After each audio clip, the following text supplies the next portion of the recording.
Alright gang, so today we are back with a Wells Gardner K7400 and it is ticking, which is absolutely a problem with the HOT, most likely shorted.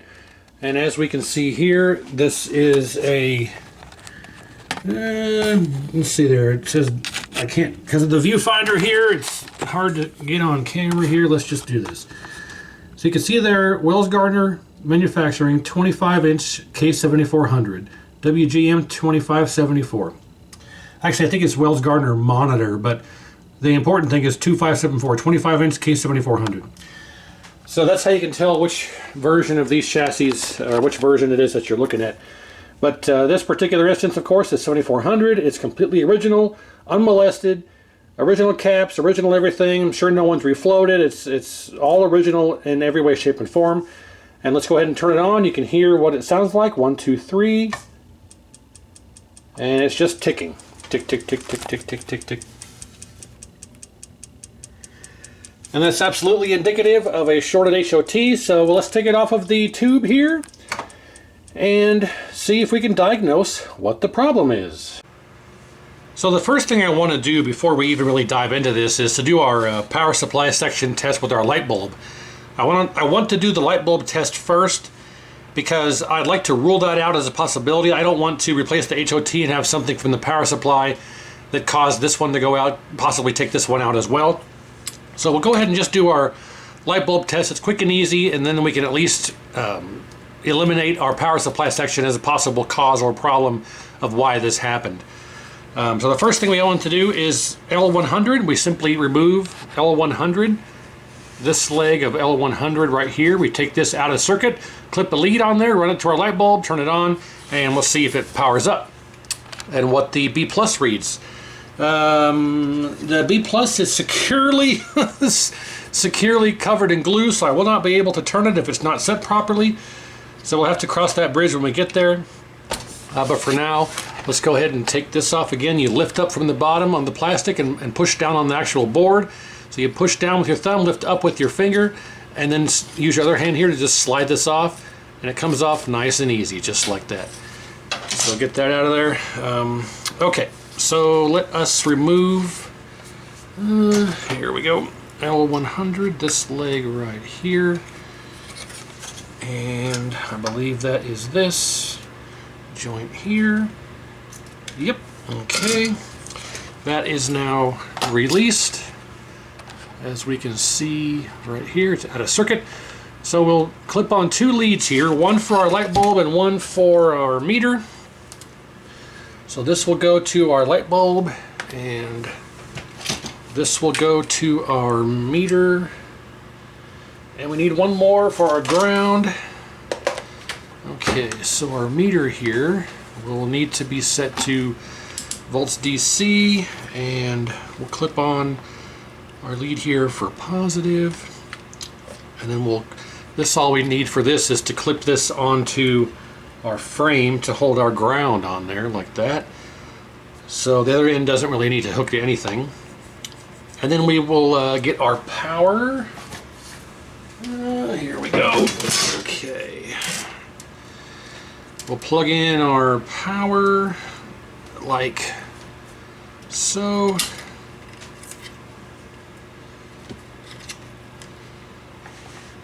Okay, so if our light bulb lights up, we're hoping to see our power supply section.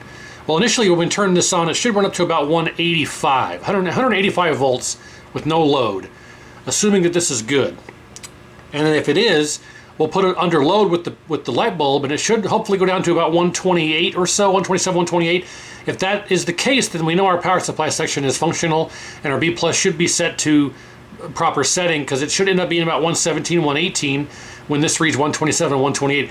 It drops about 10 volts. I'm only using a 25 watt or 23 watt LED bulb, and when you put this under complete load on the picture tube, it will jump about 10 volts more, because it's a much more load on the system than this is. But if we get about 128 or 127, 128 on the meter, this will bring it down to that point from 185. And then under normal load from the tube, it should drop about 10 more volts to 117, 118. That's what we're hoping to see here.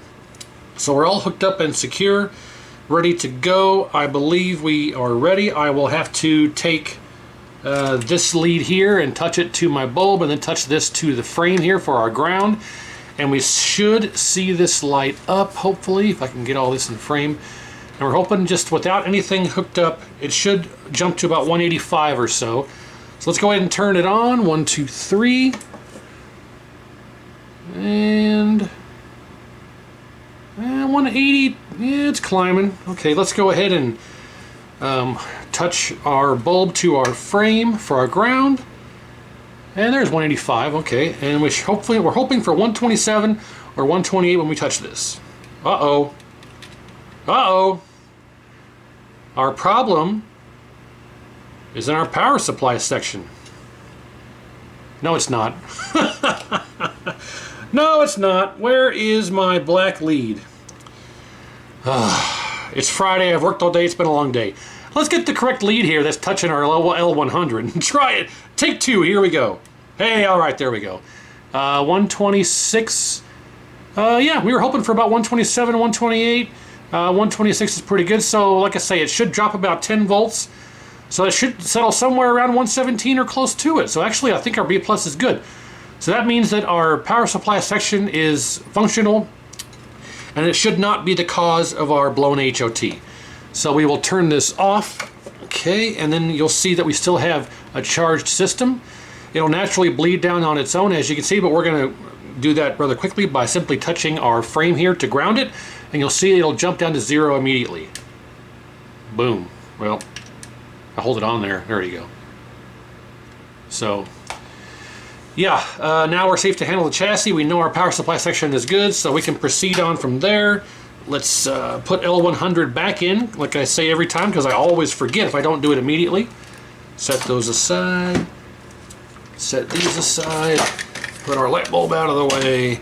Okay, so L100 needs to go back in first thing. Okay.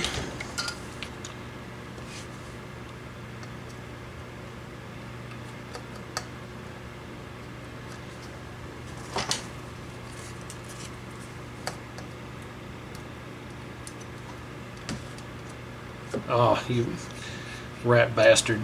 There you go. Stay in there. Okay, perfect. All right. So our power supply section has been eliminated as the cause of our problem.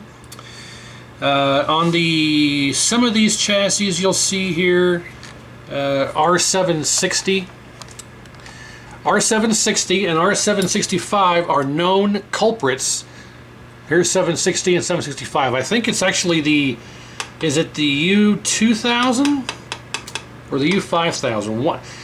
I think it's the 2000, but as you can see here, these resistors are not populated on the 7400. I don't think they're populated on 7500 either. I could be wrong. But if you have a ticking chassis and the HOT is shorted, you want to make sure that these resistors are not installed, R760 or 765. If they are, you want to make sure that neither one of them are open, because either one of these being open, if your chassis has these installed, can very well cause the HOT to be blown. So you want to make sure that if you have these installed, that they're not open. So a little side note of information there for you. On the 7400, obviously they're not installed, and so the next step in the troubleshooting here is to actually check the HOT and see if it is in fact shorted. So we will go to our normal legs here and set our meter to diode mode, and we'll go to here and shorted. So as expected, the HOT is gone, but we don't know that for sure. First thing I want to do, actually, I say first thing, but we've done a lot of stuff. I want to take the remote board, disconnect it so it's out of our way. Same thing with our neck board. We disconnect that connector here, and then we disconnect our G2 wire and lift up this and pull our focus wire out, and now our neck board is able to come apart. So now all we have to mess with is our main chassis, and everything else is kind of out of the way. So let's go ahead and get this out of here. I need to grab my other screwdriver here. Hang on one second. Okay, sorry about that. My screwdriver was in the other room. I used it recently to work on a pinball machine. So let's go ahead and get this HOT out, and we'll test it out of circuit, because it may not be the HOT may be fine, and there could be another component that is causing it to read shorted in circuit. So the first step is to get it out and then double check it again out of circuit. Let go of that, you rascal. All right.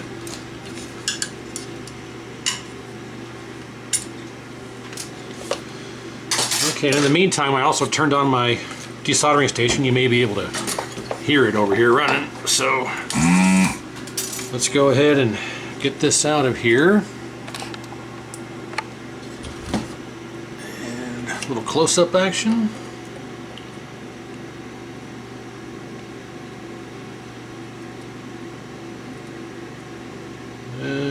Come on, heat up.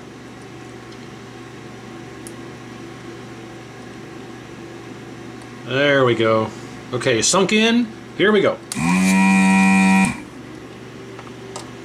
Let's do this one.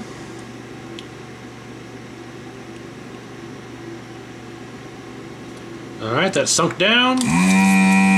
There we go. This one may be a bit more difficult because of the giant plane.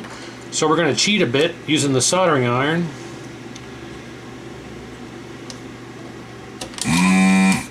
Jackpot.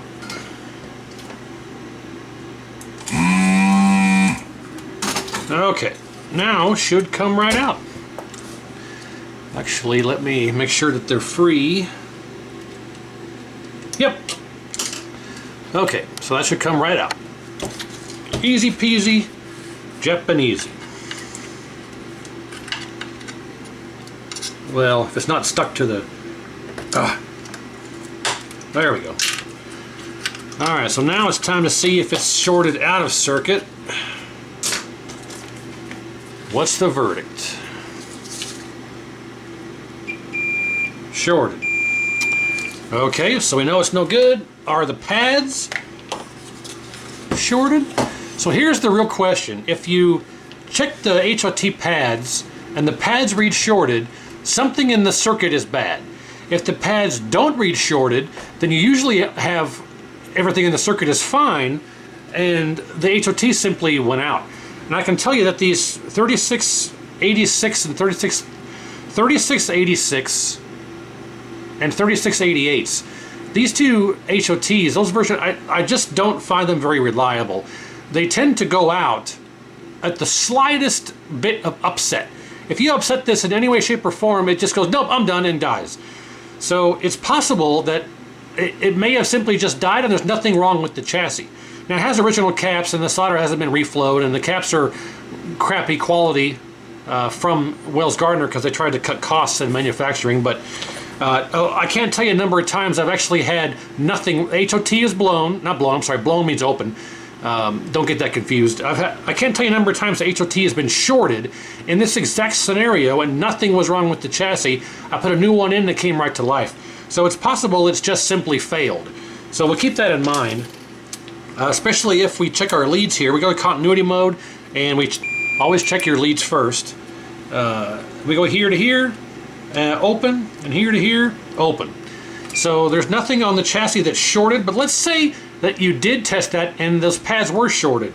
You go here to here, you get a short, here to here, you get a short. These two are shorted are supposed to be. If I go like right here to here, that's normal. That's supposed to be shorted, but from here to here and here, it's not supposed to be. Let's say you do have a short there. The most common issue and cause is C121 or C119. This guy right here or this guy right there. Either one of these two being bad will cause those pads to read shorted. Also, any of these poly caps, these three poly caps here, if any of those caps are shorted, it'll also cause these pads to read shorted. And again, if you have a different version here with the 760 or 765, if either one of those are open, I won't say these will read shorted, but that's the most common cause of the HOT going out if you have those resistors in there. But since we don't have the pads aren't shorted, and our power supply section is good, I think the chassis is probably actually just fine. So I don't currently have a cap kit or flyback for the 7400, 7500. These flybacks are currently unobtainium and nobody has them for sale.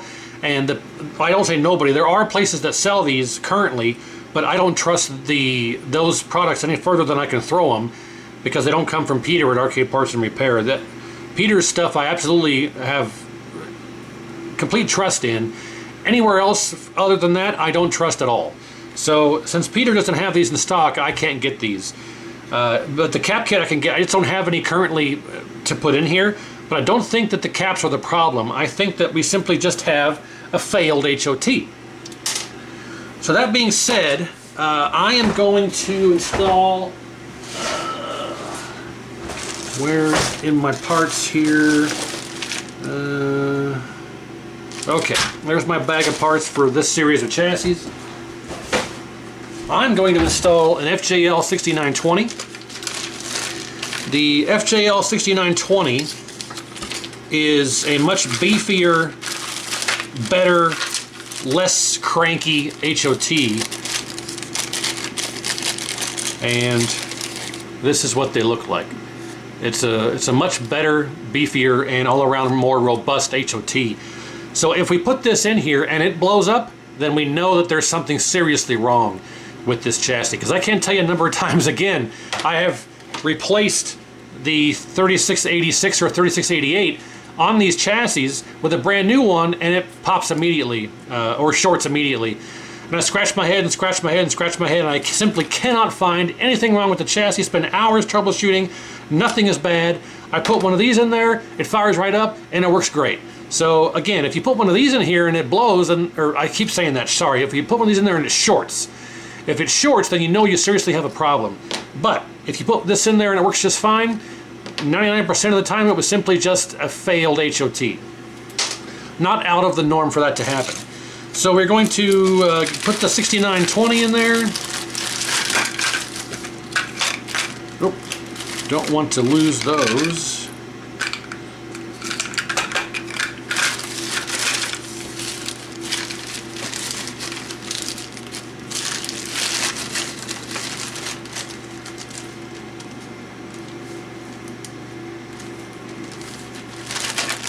Okay, set that aside. And let's go ahead and just install this FJL 6920 and turn it on and see what it does. I'm betting that it works just fine. And of course you want to make sure you've got all of your exposed plane here covered by the insulator. It just so happens the factory insulator is just barely wide enough to protect this when it's aligned properly. So if we set this in here, and you can see that it is just wide enough to protect it the way it needs to be, so we're going to be good to go. So let's get our screw in there, get down there. Get down, transistor, get down, get down. Get down, transistor, get down, get down.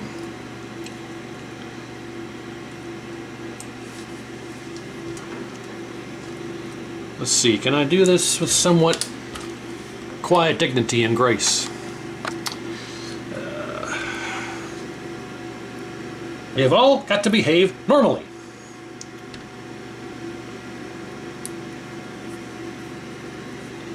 I am the monster!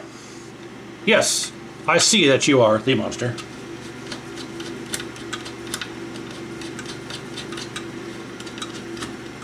Come on. There you go. And again, just snug. You don't need to over tighten this at all. Just nice and snug, and that's it. So there it is, installed. Let's solder this puppy in.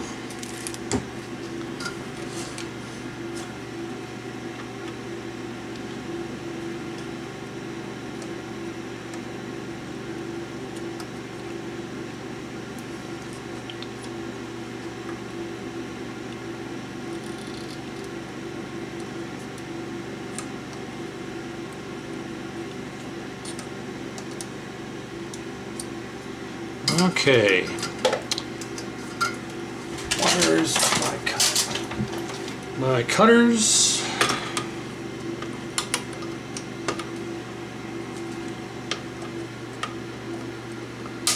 There we are. And I do believe that we are good to go. Let's go ahead and test it. We should get a 0.5 voltage drop to each leg.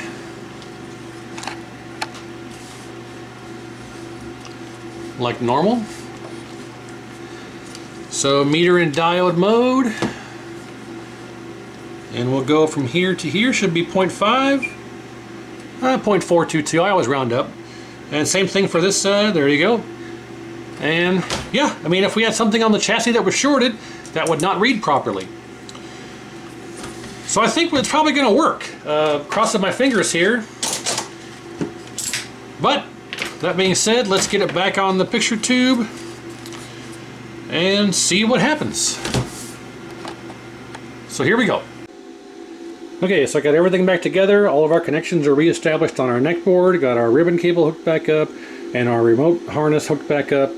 Then we have our anode neck, yoke, ground, power, video. I already mentioned remote, so there's the critical 7. Well, video is not critical, but I consider it the critical 7, if you will. So make sure all those are plugged in before you turn power on. I'm confident that's going to work. So I have my test pattern generator here. We'll go ahead and turn it on. It's at standard res. And I have my meter set up here to read B+ in case it does work. We can make sure our B+ is around 117. And right there is the test point. You can kind of see, there you go, TP202B+ is a little test point right there.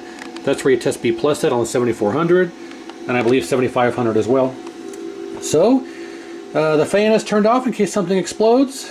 But I'm fairly confident this will work. So here we go, cross our fingers. 1, 2, 3. Ah, nope. Interesting. It's back to ticking. Let me turn this off before something else happens. Wow, okay. Well, this just got a lot more interesting. Let's see what we can find now. Kind of disappointing because I was hoping that that was all it was.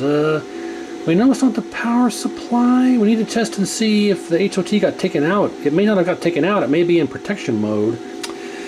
It could be going into shutdown. Need to make sure that is good. We can't test the shutdown until it runs, until we get it running. Interesting. I just noticed that horizontal hold is adjusted completely to the left, and it shouldn't be. I wonder if maybe that being all wonky, I mean, it's completely almost to the left. Yeah, it only turned a little bit. Let's put it back in the center. I'm going to turn it on again here. Nope, immediate ticking, and our B+ is basically nothing. Well, back to the drawing board. Let's see if the HOT is gone again, and go from there and see what else we can find. Well, back off the tube here. So let's go ahead and test the HOT and make sure that it's still intact and not shorted. So if we go back to our pads here, and we test our newly installed HOT, and it's not shorted. So my suspicion was correct. It's going. The ticking is now a shutdown problem. So that's one of the benefits of the more robust FJL 6920 is that it survived this problem and did not get taken out. I guarantee that if we had installed another 3686 or 3688, it would have just got shorted immediately. This one survived, but it's going into protection mode of some kind, which is why it's ticking. Now, that could be caused again by C121, C122. I've even seen it be caused by a bad U701. So if that proves to be the case, that'll be quite the adventure on that. But there's not much else in the circuit. I mean, we can test these polycaps, but again, if these polycaps were shorted or bad, you would see that on the leads. It would read shorted on the leads, or it wouldn't read properly. C121 and 119 again, those also would cause odd issues or odd readings on the pads for the HOT. But let's go ahead and just test them anyway. C121 is what looks like these two here, and that's fine because we're reading that reads across the HOT, so the C121 is good. C119 is also good, so that's not, those two aren't the culprit. And it very well could be caps as well. The problem is I don't have a cap kit to throw in here. So if it's caps, I won't know until I'm able to get some. Get some! So I may end up having to just kind of postpone this until I can get some caps. I don't currently have any. I could probably piece one together, but that's never fun or exciting. I guess we can go through and test some components that are on the HOT circuit. But again, if there was something dead shorted on the HOT circuit, it would have taken out the HOT. It would have, regardless of which one I put in there, it would have immediately. So I don't think it's an actual problem on the HOT circuit. I think it's in protection mode because of bad caps. And it's hard to read this one in here. I'm reading D707 here, this one right here. Alright, it's good. What about our width cap, or width transistor?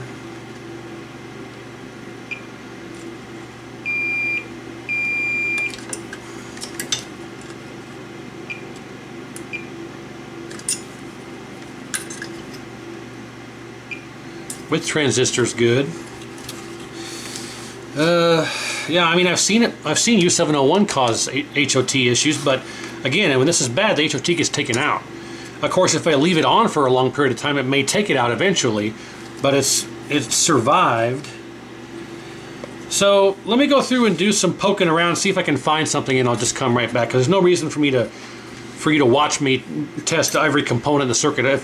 I'll go through and just test the resistors and diodes and everything in the circuit here, and if I find something, I'll come back regardless, but hopefully I'll find something. If not, I'm going to have to wait until I can cap it and then see what happens after the cap kit. We probably likely just simply have a bad cap, and there's no real way for me to know without doing a cap kit. So I'll pause here, I'll poke around, see if I can find something, and I'll come back and we'll see what the results are. Alright, so good news, and I'll mention that in a moment, but I went through and tested all of the components that could, in my experience, normally cause the HOT to A, short, or B, cause the chassis to tick. You know, especially C119, C121, but those did not test shorted. I don't have an actual ESR meter to test the ESR of them, but in my experience, the HOT goes out when one or both are shorted, and they weren't shorted, so I kind of put that out of the realm of possibility. I went through and tested all of the resistors and the components in the circuit coming off the HOT legs. You can follow the HOT legs and just go from component to component to component. So I was not able to eliminate the flyback or the caps, but I was able to eliminate pretty much every component that's on the HOT circuit, and I could not find the problem. So one of the, I mentioned before that U701 can be a culprit of this. Now I also forgot to mention that Q703 can also be the culprit of this. Q703 is a power transistor. Now if this is bad, usually the chassis will do nothing. Usually if this is bad, the chassis will be just completely dead and not do anything. But in this case, it was causing it to tick and go into a shutdown mode, if you will. It didn't take out the HOT, but it was still causing the chassis to go into a protection mode, and it was not allowing it to power up, and that's why it was ticking. So the ticking does not always mean the HOT is bad. Usually it does, but sometimes it can tick without the HOT being bad. So after replacing the HOT, this thing probably sat for a long time running while it was ticking, and eventually the HOT said, you know, I've had enough, and just died. So we put a new one in, and it went back to ticking, but that's because it was in a protection or whatever mode it was in, and it was causing it to tick. And it turns out that Q703 was the culprit. Now what's interesting is this doesn't read bad. This actually reads correct. I have some spare Q703s, and this one here reads exactly the same as these do, in and out of circuit.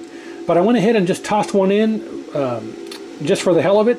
You know, shotgunning parts in there, and I put a new one in, and after putting a new one in, it turned on. I did not turn it on more than maybe a second or so. I just turned it on, it fired up, and I turned it right back off. I'm like, oh hey, hallelujah. So it actually ended up being a bad Q703. Now I cannot explain why it reads good or reads the same as the new ones in and out of circuit.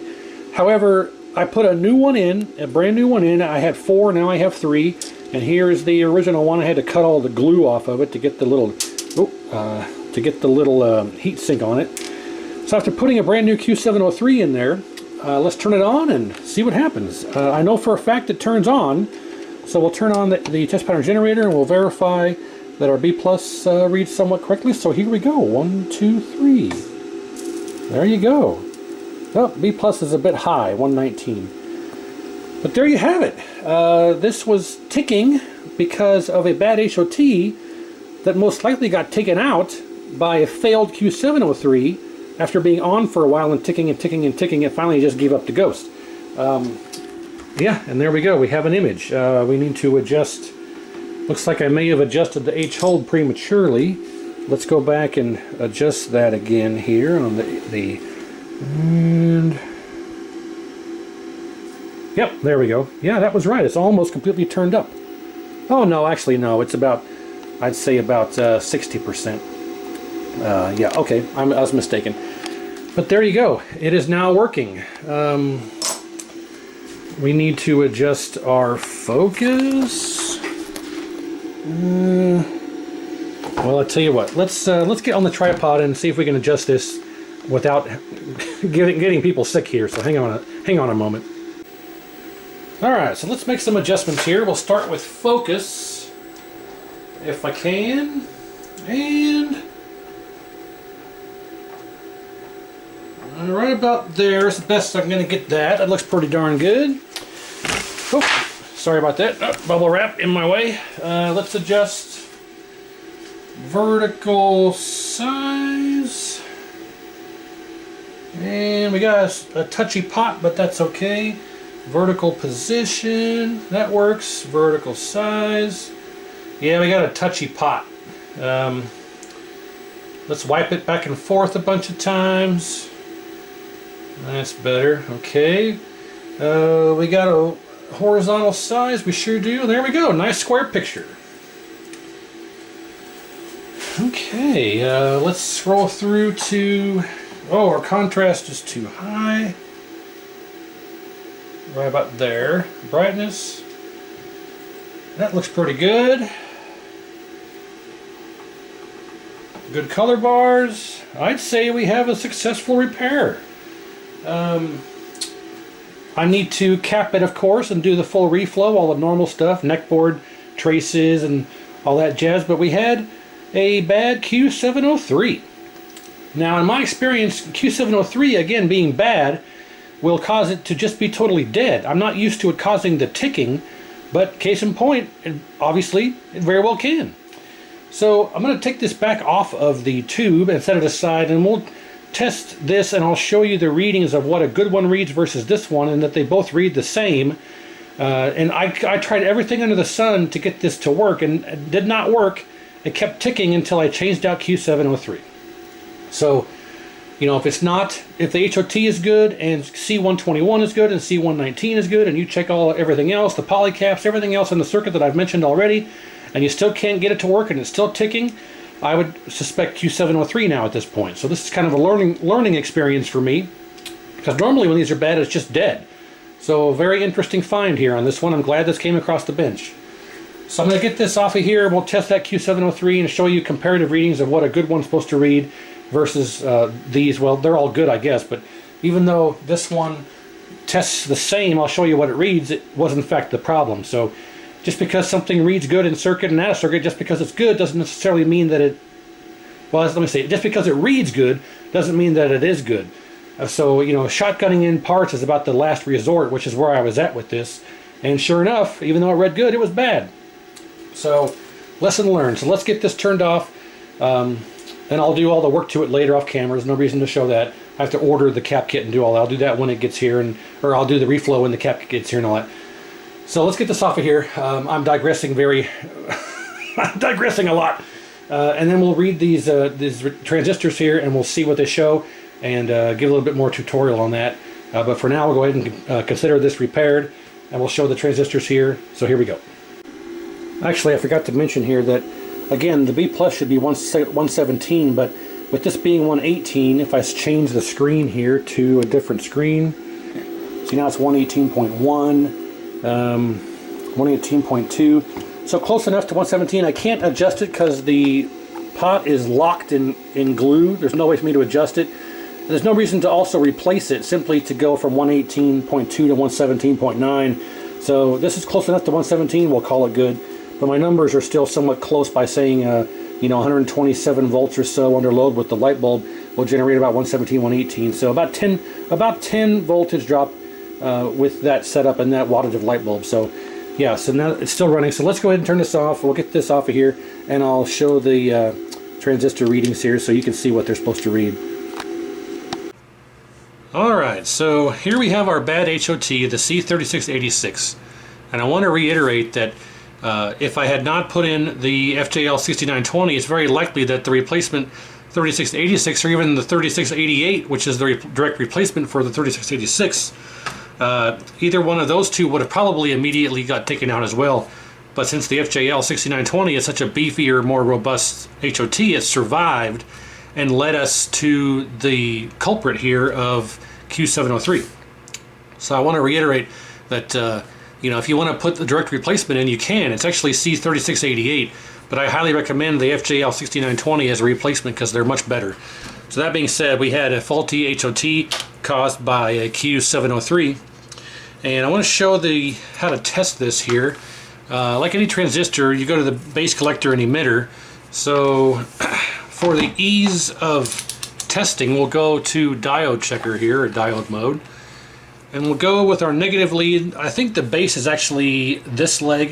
I think it's base collector emitter. It doesn't matter. For the testing of these transistors, you're just checking to make sure that it's not shorted. In this case, you're checking to make sure it's not shorted.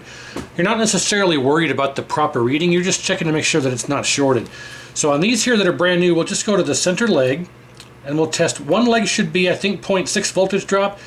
Other leg should be open. There we go. So if we just go to the center leg, come on, stay on there. That'll work. So there's our 0.6 voltage drop. The other leg, open. Same thing on this one, center leg, negative, outer leg to the right, 0.6, middle leg, nothing. Center leg, 0.6, other leg, nothing. So now if we test this one that was bad, and we go, let's turn it around. We'll go to the center leg here. If it'll stay there, probably not.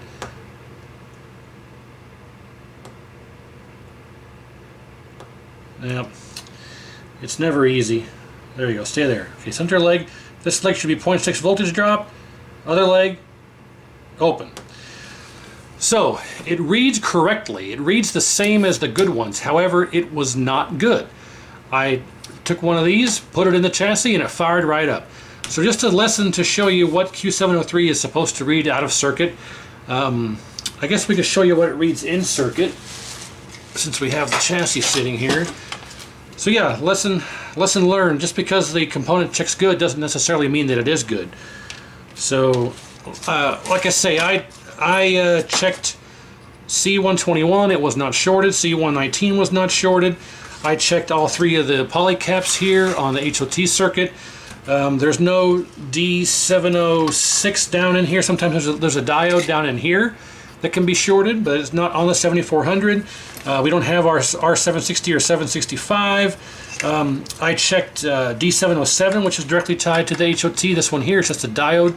It's not a transistor, it's a diode. Well, it's a transistor with a diode internal. There's no center leg, it's just two legs. So basically, essentially, it's a diode. That checked good. Our HOT tested good in circuit. So yeah, there was, it wasn't, I don't think it was a short on the HOT circuit. I don't think the HOT got taken out because there was a problem with the HOT circuit. I think the HOT got taken out because Q703 died and it wasn't able to regulate this section of the board, and it kept ticking and ticking and ticking, and the HOT finally quit. It kept trying to energize and trying to energize and trying to energize, and it finally died. So I don't think the problem was with the HOT circuit. I think the problem was with our Q703 regulation. But that would explain why, after changing it out, it fired right up. So I just wanted to kind of point that out. Let's test Q703 here in circuit. Let's take our plastic piece off again. And now in circuit it reads a bit differently. Am I going to be able, let's try it. Let's try it this way. Okay. So Q703 are these legs right here. So we'll go to the center, and then we'll go to this leg here, and there's our 0.6 voltage drop, just the same. But instead, because it's in circuit, this leg here reads 0.9. Now that's a good reading.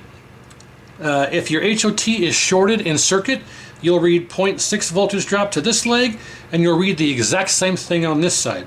You'll read 0.6 voltage drop on both legs. If the HOT circuit was bad, or the HOT itself was shorted, you'd be reading 0.6 voltage drop on both legs. But since we're not, that means that our HOT circuit is good, which we already kind of knew.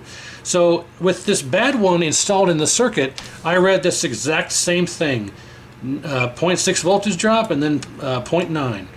So it gets a bit confusing and frustrating, but with everything reading good in the circuit and me sitting here kind of scratching my head as to what could cause this, I thought, well, the only thing I haven't really done is Q703. So I didn't have C121 or C119 on hand to slave in. So I thought, well, the only part I have on hand to shotgun in is Q703, and that's what I did, and lo and behold, that was the problem. So if you have a ticking K7000 and you take the HOT out of circuit and the pads don't read shorted, and C121 and C119 don't read shorted, and none of your 3 polycaps here read shorted, and nothing else off the circuit reads shorted, and D707 is not shorted, and you can't find anything wrong in the circuit, I would replace Q703. Live and learn, prime example right here. So yeah, I will do the work that needs to be done to this off camera, and we'll call it a successful repair, and stay tuned for more. I have a K7500 right off camera here that also needs repaired, so stay tuned for that, and we'll see you then. Thanks for watching. Like, share, and subscribe, and we'll see you next time.